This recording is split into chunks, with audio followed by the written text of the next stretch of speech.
بہت ساری قرآن پاک کی صورتوں میں قیامت کا ذکر ہے، مگر بہت ہی مختصر اور جامع اگر میں کہوں تو سورہ قاریہ میں جس طرح ڈیفائن کیا گیا کہ وہ ایسا دن ہوگا کہ جس دن پہاڑ روئی کے گالے کی طرح اڑ رہے ہوں گے، لوگ پھیلے پتنگوں کی طرح بھاگ رہے ہوں گے. یوم یکون الناس کالفراش المبثوث وتکون الجبال کالعہن المنفوش. اور اس کیفیت میں یعنی پہلے قرآن نے سینیریو بیان کیا کہ معاملہ کیا ہوگا، خوف کتنا ہوگا، پھر اعمال کی بات کی کہ اعمال تولے جائیں گے.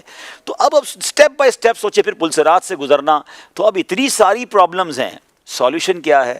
سبحان اللہ، بریلی کے تاجدار ہمیں سمجھاتے ہیں اعلیٰ حضرت کہ ٹھیک ہے پیاس لگے گی مگر ٹھنڈا ٹھنڈا میٹھا میٹھا پیتے ہم ہیں پلاتے یہ ہیں. ٹھیک ہے نامۂ اعمال تولے جائیں گے مگر اپنے کرم سے ہم حلقوں کا پلہ بھاری بناتے یہ ہیں. ٹھیک ہے پل صراط سے گزرنا ہے مگر سلم سلم کی ڈھارس سے پل سے پار چلاتے ہی ہیں. ماں باپ چھوڑ دیں گے تو ماں جب اکلوتے کو چھوڑے آ کہہ کے بلاتے. یعنی سمجھ یہ آتا ہے کہ ہر پرابلم کا سولوشن جو ہے سرکار دو عالم علیہ السلام کی ذات میں ہے. اب جو ان کے قریب ہو گیا، پیاس لگے گی آقا کے ساتھ ہوگا، وہ جام کوثر پلا دیں گے. پل صراط سے گزرنا ہوگا وہ گزروا دیں گے. اعمال نامے ہلکے ہو گئے تو اپنے کرم سے بھاری کر دیں گے. تو یہ قریب ہونا actually the need of that time.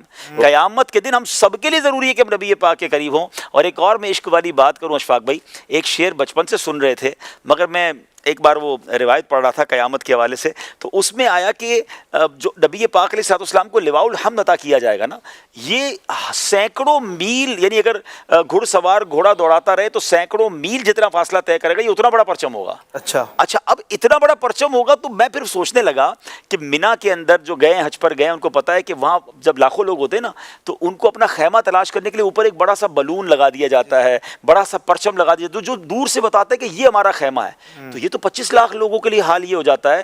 وہاں تو اربوں 8 ارب لوگ تو ابھی ہیں، دنیا میں اربوں خربوں لوگ آئیں گے، سارے وہاں ہوں گے. تو what is the way to find رسول پاک علیہ السلام؟ ہم پتہ نہیں کس کونے میں ہوں گے، تو کہاں سے ڈھونڈیں گے؟ تو سیدی امام مولانا حسن رضا خان صاحب کا شعر مجھے اس وقت سمجھ آیا کہ مقام خسرو دی دور کے غلاموں کو، مقام خسرو دی دور کے غلاموں کو لوائے حمد کا پرچم بتا رہا ہوگا. وہ پرچم بتائے گا کہ پیارے آقا وہاں چلو چلتے ہیں نبی پاک کے پاس. اچھا پرچم لگانے والوں تمہیں مبارک ہو جو ماشاءاللہ میلاد کے پرچم لگاتے ہیں. قیامت کے دن بھی ایک پرچم ہوگا جو نبی پاک کی نشانی دے رہا ہوگا.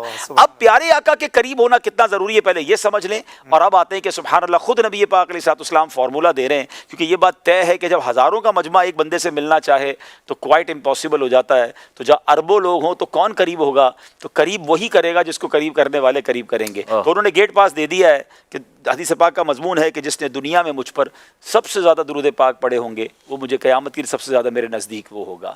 the most closest amongst you on the day of judgment، وہ وہی ہوگا جس نے مجھ پر زیادہ درود پاک پڑھے ہوں گے. تو میں ایک تصور بھی پیش کرنا چاہتا ہوں ناظرین کو. کبھی کبھی آنکھیں بند کر کے تسبیح لے کر جب واک کر رہے ہو نا تو درود پاک پڑھے، ایسی جگہ ٹکرا نہ جائیں، یا آنکھیں نہ بھی بند کریں، امیجنیشن کریں کہ میں جتنے درود پاک پڑھ رہا ہوں نا اتنے قدم اپنے آقا کے قیامت کے قریب ہو رہا ہوں. ایک قیامت کا منظر ہے، ایک بہت بڑا کراؤڈ ہے، پیارے آقا کہیں جلوہ فرما ہے اور مجھے نبی پاک کے پاس جانا ہے. ہر درود مجھے ایک قدم میرے آقا کے قریب کر رہا ہے. آپ یقین کریں تسبیح رکھنے کو جی نہیں چاہے گا کہ آپ تھوڑا اور قریب ہو جاؤں، تھوڑا اور قریب ہو جاؤں. تو اللہ کرے قرب مصطفیٰ قیامت کے دن ہم سب کو نصیب.